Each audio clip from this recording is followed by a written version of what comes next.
Stay with that story. It comes after 12 people were killed in a submerged subway in flood-affected central China. More than 30 people are known to have been killed in Henan province since the provincial capital Zhengzhou and other cities became overwhelmed by those storm floodwaters. Rescue efforts are still carried out. Heavy rain is continuing for a sixth day. Just looking at these pictures, you can see roads and buildings remain waterlogged. Still many cars, dozens of cars, hundreds of cars piled on top of each other. Nearly 400,000 people have already evacuated their homes. Well, our China correspondent Robin Brandt sent this update from Zhengzhou in Henan province, one of the most populous provinces in China with 94 million people. Robin is one of the very few Western journalists there. This looks like, on the face of it, a good day for the people here in Zhengzhou. The rain appears to have stopped, certainly in the city centre anyway, but we've come down to this junction to give you an idea of what's happening now.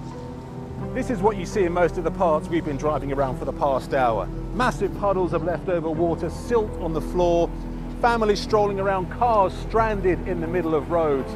And it's the car transport people who are doing the most business this morning, picking up those cars and getting them to the garages.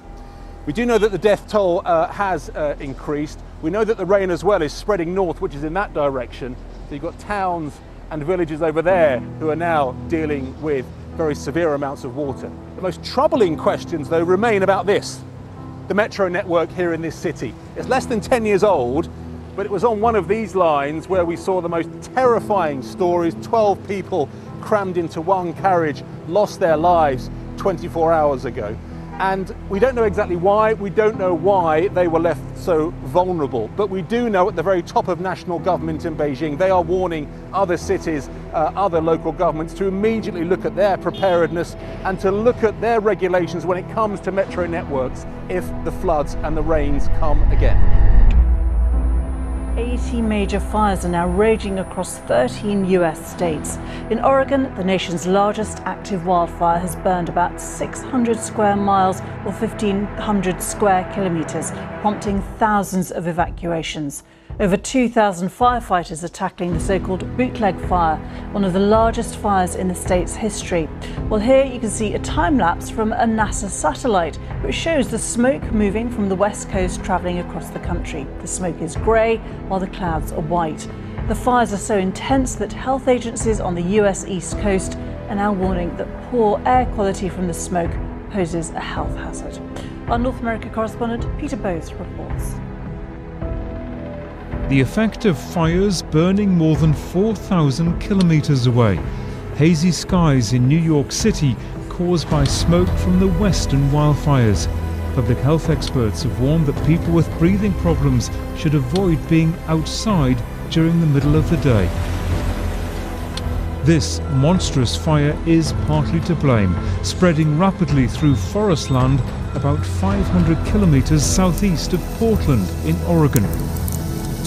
The Bootleg fire has been burning for 2 weeks and has destroyed an area larger than the city of Los Angeles. Driven by extreme heat, strong winds and years of drought, this mega fire is ravaging the forest with an intensity rarely seen before. The air is so hot and the blaze so large that it's creating its own weather system that includes fire tornadoes. Over 2,000 firefighters are tackling this blaze, but the flames are so intense they're often forced to retreat from the front lines.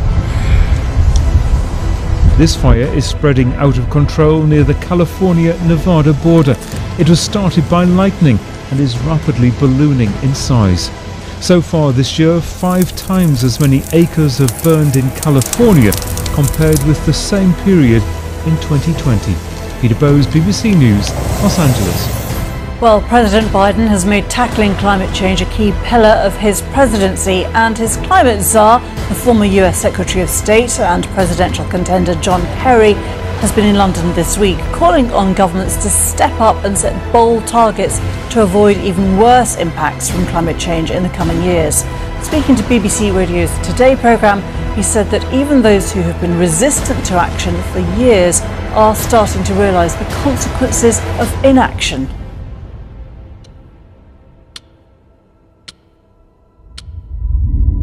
These catastrophic floods in Europe, the western German states of Rhineland, Palatinate and North Rhine-Westphalia have experienced their deadliest floods in living memory.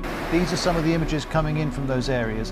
At least 43 people have died. Heavy flooding has turned streets into raging torrents, as you can see, and many rivers have burst their banks, sweeping away cars, sometimes buildings, and much else besides. Residents have been posting videos on social media. This is a particularly striking one. Just look what happens as this hits a bridge.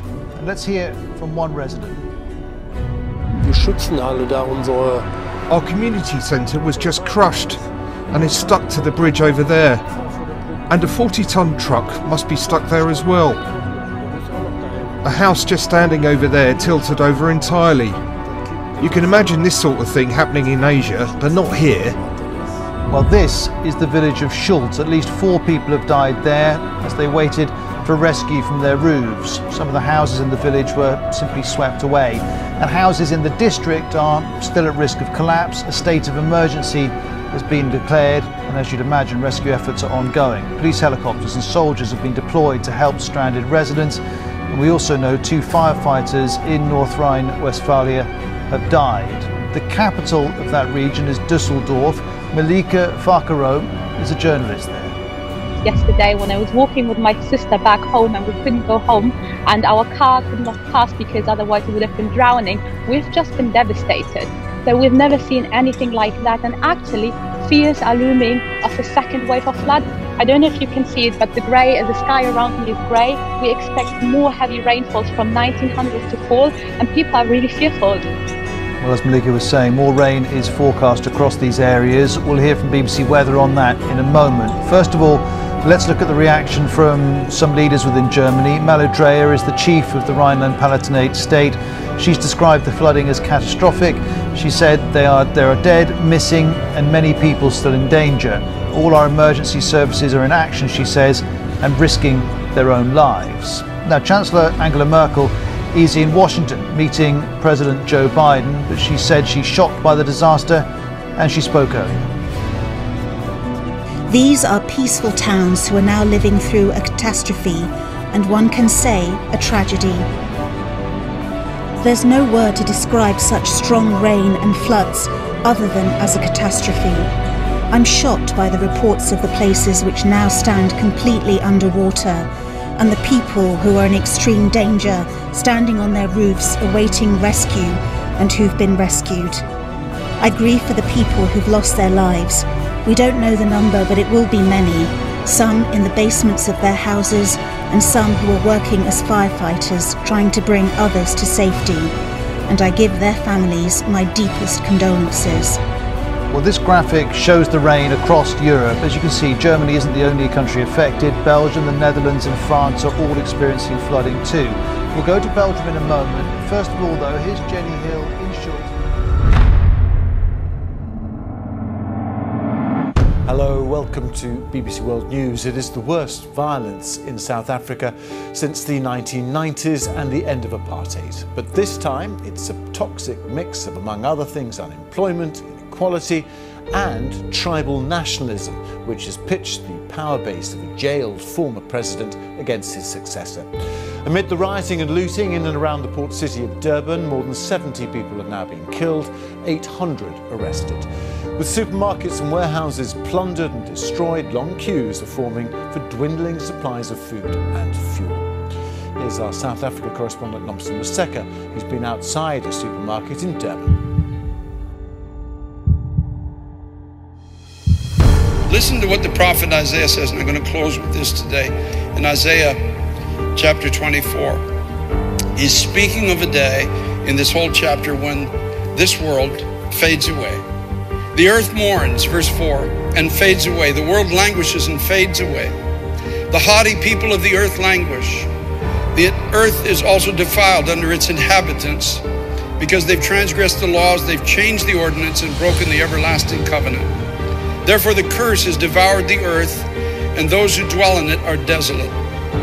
Therefore the inhabitants of the earth are burned, and few men are left. The new wine fails, the vine languishes, all the merry-hearted sigh. The mirth of the tambourine ceases, the noise of the jubilant ends, the joy of the harp ceases. They shall not drink wine with a song. Strong drink is bitter to those who drink it. The city of confusion is broken down. Every house is shut up so that no one may go in. There's a cry for wine in the streets. All joy is darkened. The mirth of the land is gone. In the city, desolation is left, and the gate is stricken with destruction. When it shall be thus in the midst of the land among the people, it shall be like the shaking of an olive tree, like the gleaning of grapes when the vintage is done. They shall lift up their voice. This is you and I now. They shall sing for the majesty of the Lord. They shall cry aloud from the sea. Therefore glorify the Lord in the dawning light, the name of the God of Israel in the coastlands of the sea. From the ends of the earth we have heard songs, glory to the righteous. The original King James says, glory to the righteous one. When all of these things begin to happen in this world, there will be a people who rise up. There will be a people who have a heavenly vision. There will be a people gripped with the heart of God. There will be a people filled with the love of Christ.